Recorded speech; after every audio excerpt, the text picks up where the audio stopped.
Imagine for a second, you're holding a ledger in your hands. But, I mean, this isn't some dusty accounting book, right? This ledger records the paychecks, the daily task logs, taxes, and just the granular work habits of, well, 1 in every 6 wage earners in the United States, plus millions more across the globe. If you had unfiltered access to that kind of real-time ground truth data, what secrets about the future of work do you think it would reveal? Yeah, I mean, you wouldn't just be looking at a record of the past at that point. You'd be holding a real-time monitor of the entire global economy. Yeah. Like instead of waiting for those lagging government surveys or, economists' predictions, you're watching the macroeconomic landscape shift right down to the penny. Yeah. Moment by moment. Exactly. And we are opening that exact ledger today on Talk Tickers. We're tearing into the Q4 fiscal 2026 earnings call transcript from Automatic Data Processing, Inc., or as literally everyone calls it, ADP. Right, ADP. But look, as retail investors, we are looking right past the standard Wall Street jargon today, because buried in the management, commentary, and the Q&A of this document are 2 massive intertwined stories.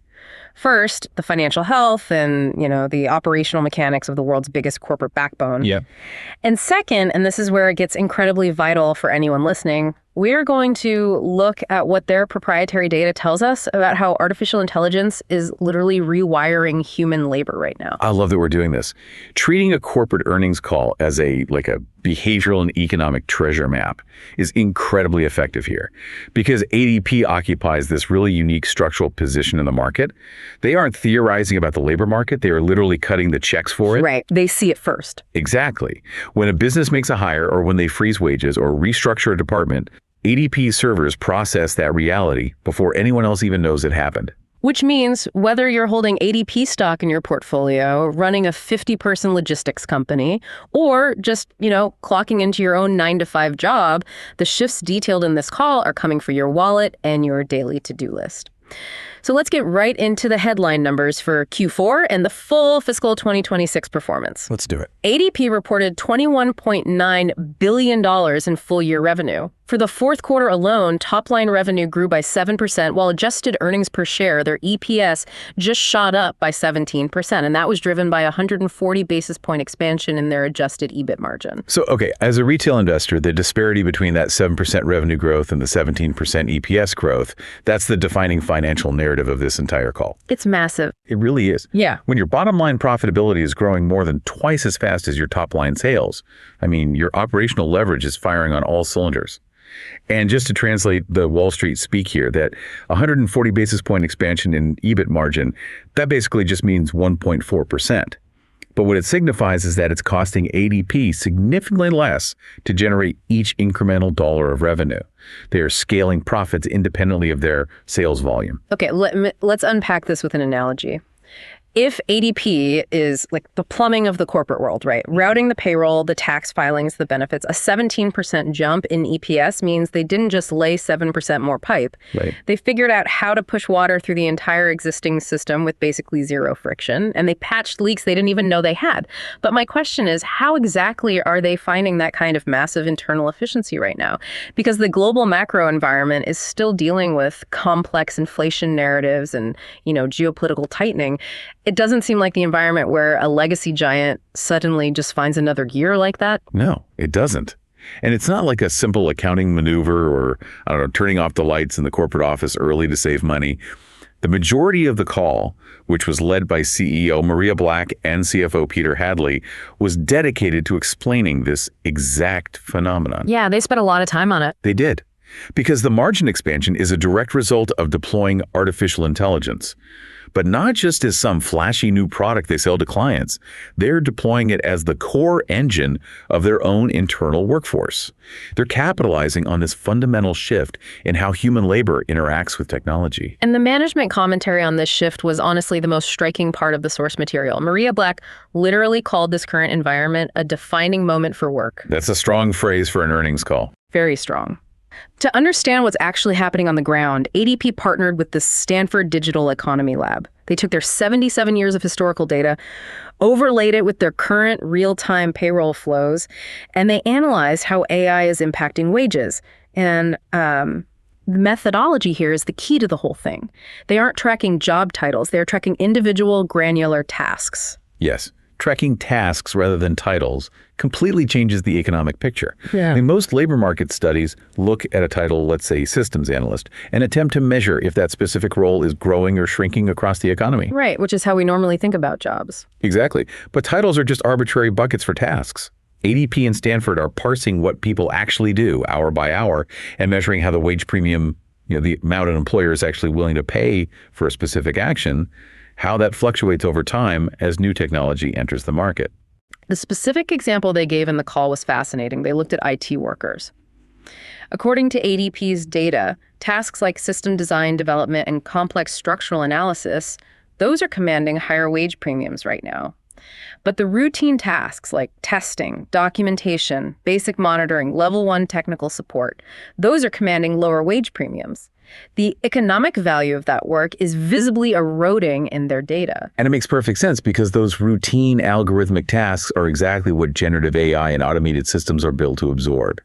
The market is aggressively pricing out the human element of repeatable work. Right. But conversely, when AI absorbs all that documentation and monitoring, it frees up the human worker to focus entirely on the complex judgment calls.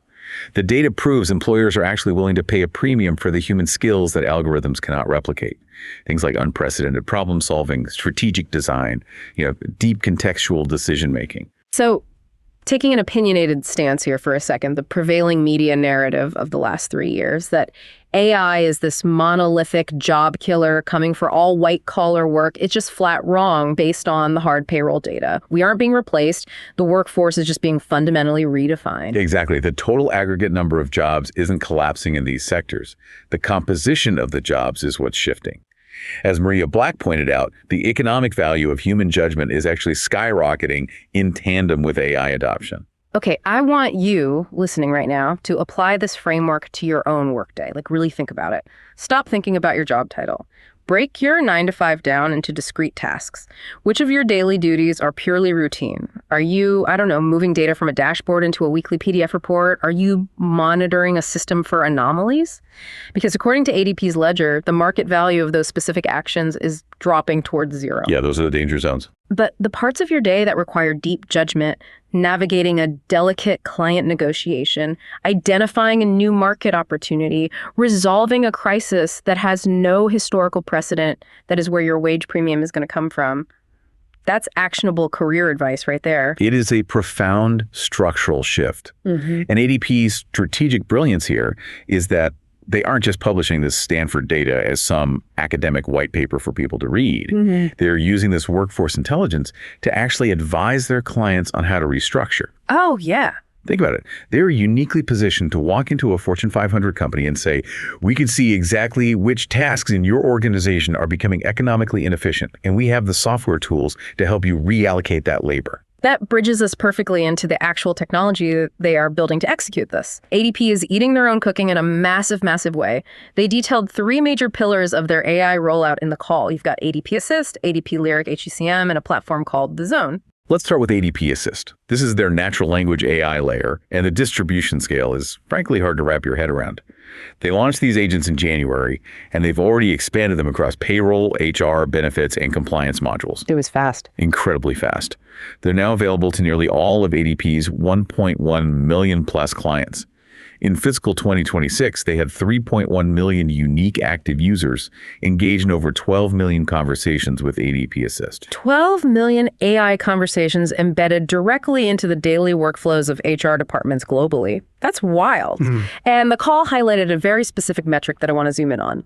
ADP Assist surfaced 45,000 compliance insights, allowing clients to catch tax and regulatory issues before they cascaded into actual problems. Right. And in the world of human capital management, proactive risk mitigation is invaluable. A payroll error or a missed regulatory filing isn't just a typo for a business. It is a federal fine, a lawsuit, or a massive disruption to an employee's life. Okay, but let me push back on this a little, or at least frame it differently. 45,000 insights on a Q4 slide deck sounds like a massive technological victory. But taking a step back, isn't that just a polite corporate way of saying there were 45,000 times a human HR professional was about to commit a massive, potentially illegal mistake if a natural language API wasn't looking over their shoulder? Are they selling software, or are they selling automated auditors? Honestly, it's the latter, but it highlights the absolute impossibility of the modern HR role. The global and even local regulatory landscape is so heavily fragmented that a human being physically cannot track it all anymore. Yeah, it's fair. When a company has remote employees moving across state lines, local tax jurisdictions changing their withholding rates mid-year, and new benefits compliance laws dropping simultaneously, human error is practically a statistical guarantee. There's just too much data. Right. The AI isn't necessarily catching negligence, It's cross-referencing real-time localized tax codes against real-time payroll inputs at a speed a human just cannot achieve. It flags the anomaly, say, a mismatch between a remote worker's new zip code and a municipal tax rate, and serves it to the human professional to make the final judgment call on how to actually resolve it. So they are effectively selling an automated auditor that just runs silently in the background. And they've made this capability available on the ADP marketplace via APIs, so enterprise clients can hook this compliance engine directly into their own custom tech stacks. Which makes the ADP ecosystem incredibly sticky. And that momentum carries over to their second pillar, ADP Lyric HCM, which is their modern, unified global platform. Yeah. Management reported a 94% increase in live clients year over year. Almost doubling. Yeah. The pipeline's up 50%. And critically, 70% of those opportunities are what they call new logos. So companies that ADP is actively poaching from competitors.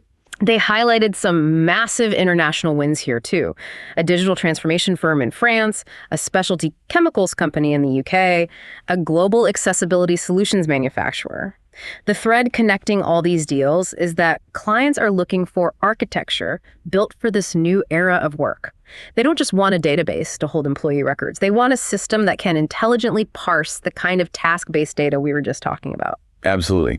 But if we want to trace the real origin of that 17% EPS surge and the 140 basis point margin expansion from the top of the show, we have to look internally. We have to look at their third pillar, which they call the zone. Yes. This is where the plumbing actually gets optimized. Can you break down how the zone operates for ADP internally? Sure. So the zone is ADP's internal AI-infused service platform. It's used by their own customer service representatives. When a client calls ADP with a complex problem, the representative isn't clicking through 5 different legacy databases to figure out who is even on the phone. The zone provides a 360-degree view instantly. It ingests the client's historical interactions, their current software telemetry, and it actually pre-reads the likely issue based on system flags. It then feeds the representative AI-powered case summaries and contextual recommendations right there on the screen. And the adoption rate for this was wild. At the start of fiscal 2026, they said only 10% of ADP's service population was on the zone. But by the end of Q4, that hit 48%, blowing past their internal rollout targets. And the representatives who had it are doing 96% of their daily work directly inside this single pane of glass. The operational result of this is, in my opinion, the single most important metric in the entire earnings call. They saw a 4% decrease in client contacts. Wait, a 4% drop in people picking up the phone or opening a support ticket? Yes, across a client base of 1.1 million businesses. The volume of saved labor hours there is just astronomical. Because the AI is preempting the issues. It's catching that tax code error with ADP Assist before the payroll run fails, so the client never even has to call in the first place. Exactly. And when they do call, the zone allows the rep to solve the issue in a fraction of the time. ADP is permanently stripping administrative and friction costs out of their own operating model. They are utilizing AI to make their workforce ruthlessly efficient, and that saved capital just flows directly to the bottom line, driving that massive EPS beat we talked about. They also mentioned they deployed this to their sales teams. Half of their sellers are now equipped with the zone, resulting in record high seller productivity, because the AI is giving sales reps deep, precise intelligence on a prospective client's structural pain points before they even walked into the pitch meeting. When your technology simultaneously accelerates revenue acquisition and structurally lowers the cost of servicing that revenue, that's how you get the kind of financial report card we saw in Q4. Definitely. So let's transition into how this technology is actually manifesting in their 2 core reporting segments, employer services and the professional employer organization, or PEO, segment. Let's do it. Employer services, which is the traditional software and payroll business, delivered phenomenal metrics. They had $2.2 billion in new business bookings, which represents 6% growth. And a 92.1% retention rate. This is their 3rd consecutive year hitting a record high for client retention, which makes total sense. Once a business integrates this level of infrastructure, Ripping it all out to save a few dollars with a competitor is a massive, unjustifiable operational risk. The switching costs are just immense. They also noted that something called pays per control grew by 1%. Now, for retail investors, this is a really vital macroeconomic indicator. It measures same-store hiring, meaning it tracks the number of employees on the payrolls of ADP's existing clients. Okay, so a 1% growth there indicates what? It indicates that companies are still slowly adding headcount. It reflects a resilient, stable labor market, contrary to some of the more dire recessionary fears we keep hearing about in the media. Right. And within that employer services umbrella, they mentioned their retirement services division crossed a massive threshold. It hit $1 billion in annual revenue for the first time, serving 210,000 clients. So ADP is quietly managing the retirement life cycle for a massive swath of the American workforce, too. Overall, employer services margins expanded by 60 basis points. The engine is roaring, but then you look at the PEO segment and the data tells a slightly more complicated story. Yeah, the PEO segment is interesting. PEO revenues were up 7%, and the average worksite employees grew 2% to 775,000.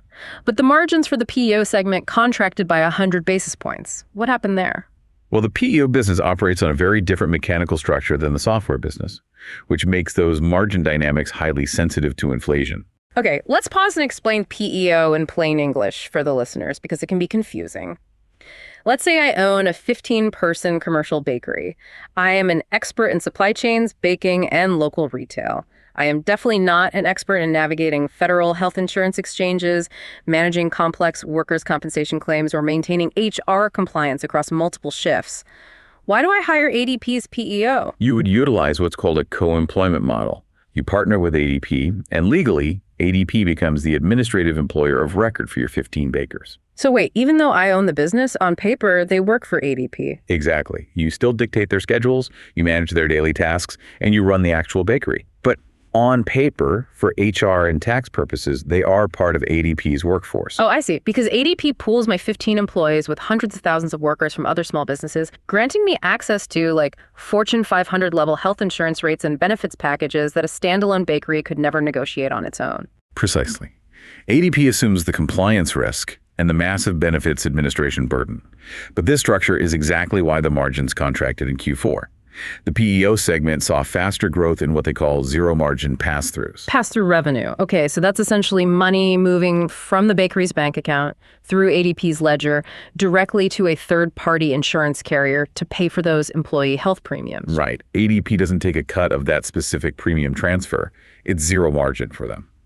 So as healthcare costs and workers' compensation expenses inflate globally, the total top-line revenue of the PEO segment appears to surge because ADP is passing much larger sums of money through the system. But because they make no profit on that inflated premium, the overall profit margin of the segment technically shrinks? Yes, contracting by those 100 basis points. CFO Peter Hadley made it clear that this isn't a deterioration of the core business worksite. Employees still grew 2%. Remember, it is simply the mathematical reality of operating a co-employment model in a highly inflationary healthcare environment. Okay, that structural reality makes a lot of sense. But it brings us to the most fascinating and frankly brilliant financial mechanism in ADP's entire business model. The software is great, the PEO solves real problems, but the hidden engine here is the float. The client funds interest. Oh, the float. Yes. Yeah. The float is one of the most powerful structural advantages in modern corporate finance, period. Explain how it works. So when your 15-person bakery runs payroll, the money is debited from your business checking account several days before it officially clears into your employees' individual bank accounts. And it's debited well before the associated payroll taxes are officially remitted to the government. Right. There's always a lag. For those few days, ADP is holding that cash in transit. And when you process the payroll for 1 in 6 Americans, plus all their international clients, that transit pool isn't a few $1,000s. It is a staggering mountain of systemic liquidity. And what does ADP do with it? They sweep those transit funds into high-quality, ultra-safe fixed income securities. They're earning interest on billions of dollars that do not actually belong to them, but that legally sit on their balance sheet for 48 to 72 hours. In fiscal 2026 alone, ADP generated $1.35 billion in pure interest revenue from this float. That is just insane. $1.35 billion in revenue generated without selling a single new software license, without onboarding a single new client. Yeah. Just by securely holding the transactional lifeblood of the economy in a high interest rate environment. Talk about a moat. As long as global employment remains relatively stable and wages don't violently contract, that float provides a highly durable, astronomical margin revenue stream. It heavily subsidizes their ability to invest in things like the Stanford AI research and the rollout of the zone. And because they sit on this trifecta, the software infrastructure, the macroeconomic data, and the massive financial float, their relationship with the client is fundamentally shifting. A major theme during the Q&A session with Wall Street analysts was ADP's evolution from a passive payroll processor into a highly active structural consultant. Yes, this was a big focus. Analyst Jason Kupferberg specifically pressed CEO Maria Black on this. He was asking if this advisory posture was a new, distinct revenue stream, or if it was just a differentiator to win software deals. And the reality is that it's both. And frankly, it's a necessary evolution. When enterprise companies are faced with the kind of task-based AI disruption we discussed earlier, they panic. They don't know how to adapt. Maria Black highlighted a global auto manufacturer as a prime example of this. Oh, right. The one doing the 13-country rollout? Yeah. This massive entity is attempting an AI-driven workforce transformation across 13 different countries simultaneously. They're trying to reallocate labor, evolve their compensation structures for these new AI-augmented roles, and do all of it without violating the local labor laws of a dozen distinct sovereign nations. You literally cannot just buy an off-the-shelf software tool to solve that. You need a blueprint. CFO Peter Hadley detailed how ADP is monetizing this through professional services fees. During these massive enterprise implementations, ADP charges to quote-unquote blueprint the organization. They leverage the telemetry from their 1.1 million clients to tell the auto manufacturer exactly how peer companies are successfully navigating these exact structural shifts. And this consultancy isn't just limited to the Fortune 500 either. Black also highlighted a small dentist's office in Las Vegas. This practice grew way too quickly, they hired haphazardly, and they were suffering from crippling employee turnover. And a new payroll app doesn't fix high turnover. Exactly. So ADP's advisory arm stepped in. They restructured the dental practice's entire talent acquisition pipeline. They implemented intentional hiring frameworks, structured behavioral interview processes, and they completely rebuilt the onboarding flow. The result was a 40% reduction in turnover for that small business in a single year. See, that creates an impenetrable structural moat. If ADP is just the software that calculates the tax withholding for the dentist, well, they can be replaced by a cheaper, flashier startup. But if ADP is the trusted advisory partner that fundamentally solved the business's core operational crisis, which was employee churn, they are impossible to fire. Completely sticky. It's wildly ironic, though. In an era completely dominated by the promise of artificial intelligence, algorithms, and automated agents, one of the largest tech companies in the world is cementing its market dominance by selling human expertise. As Maria Black explicitly stated, AI handles what can be automated. Our people handle what cannot. Because trust cannot be automated. And in the human capital space, trust is the only currency that actually matters. Black dedicated a significant portion of the earnings call to discussing ADP's framework for responsible AI. Right. She hit on human oversight, privacy, bias mitigation, explainability, and data quality. Now, in a vacuum, I'll admit that sounds like standard corporate PR. But when you look at the actual regulatory landscape with the EU passing sweeping AI acts and US states aggressively drafting new data privacy laws, that governance framework is a lethal competitive weapon for them. Precisely.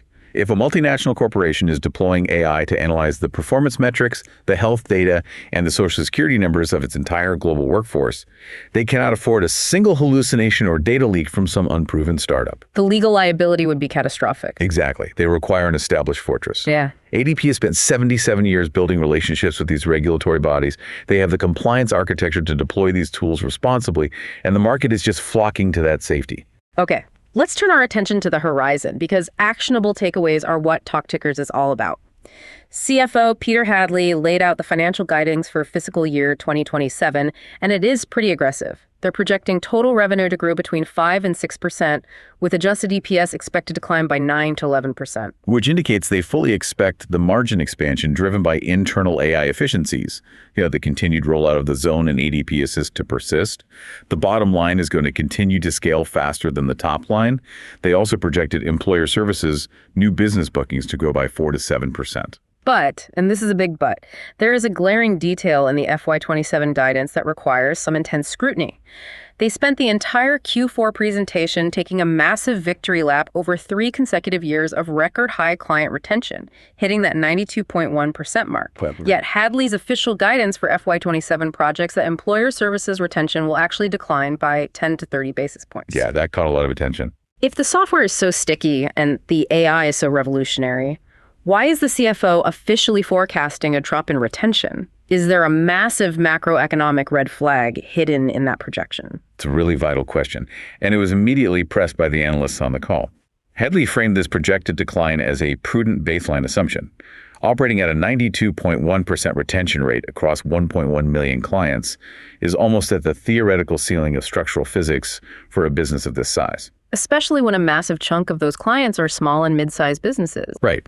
When you analyze the broader macroeconomic environment right now, elevated interest rates, sticky inflation, tighter lending standards, the probability of a soft landing turning into a slight economic cooling is very real.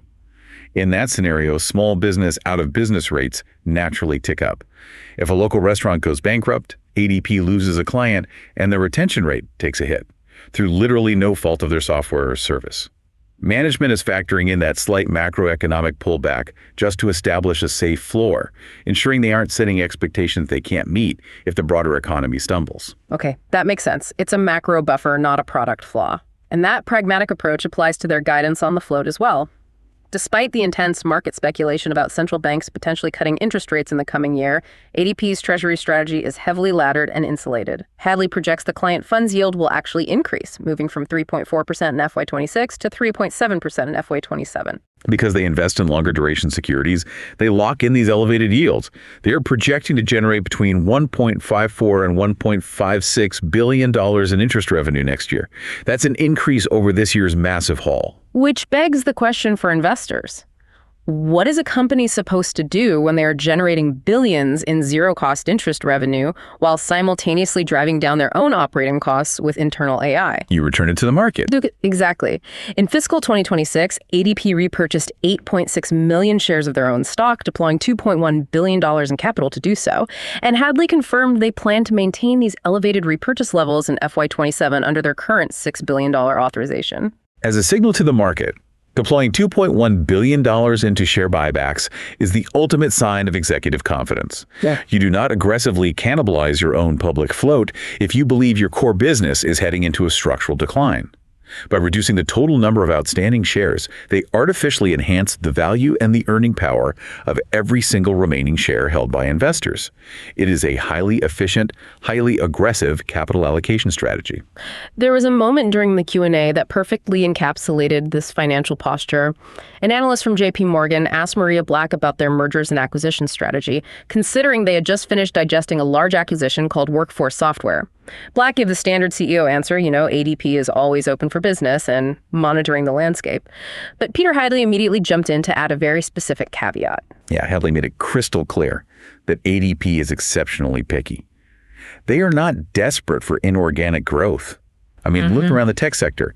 Many legacy tech companies are forced to overpay for flashy AI startups simply to buy revenue growth because their core organic engines are stalling out. ADP does not have that problem. Their organic engines are humming, their internal efficiency is expanding margins, and their share buybacks are generating massive shareholder value. They have the luxury of patience. Any M&A target has to perfectly align with their strategic architecture and, more importantly, make mathematical sense within their strict valuation models. They aren't going to buy growth just for the sake of a press release headline. So, synthesizing all of these moving parts for our listeners, the Q4 and full-year fiscal 2026 results paint a picture of a legacy giant that has successfully navigated a brutal technological transition. They haven't just bolted AI onto their marketing materials, they've woven it into the deep operational fabric of their service delivery. They're heavily shielded by structural advantages, unparalleled proprietary data, massive global distribution, deep regulatory domain expertise, and of course, the compounding financial power of the client funds float. It really is a masterclass in operational execution. We've covered an immense amount of ground today on this deep dive. We opened the ledger on $21.9 billion in revenue and unpacked how a 140 basis point margin expansion is driven by ruthlessly efficient internal AI like the Zone. We shattered the myth of the AI job killer, exploring the Stanford data that proves the market is actively stripping the wage premium from routine work while dramatically increasing the payout for complex human judgment. We dissected the margin mechanics of the PEO co-employment model, the massive liquidity engine of the float, and how ADP is leveraging trust to transition from a software vendor into an indispensable global consultant. It is a profound look at how the machinery of the global workforce is actively adapting to the reality of artificial intelligence. And it's captured not in theory, but in the ground truth data of a payroll ledger. But before we close this ledger entirely today, I want to leave you with a concept built directly on the foundation of what we just explored, something to fundamentally challenge how you view the future. Think back to ADP's partnership with the Stanford Digital Economy Lab. We established that this massive real-time data set is tracking exactly which microtasks are commanding higher wages and which are becoming economically obsolete due to automation.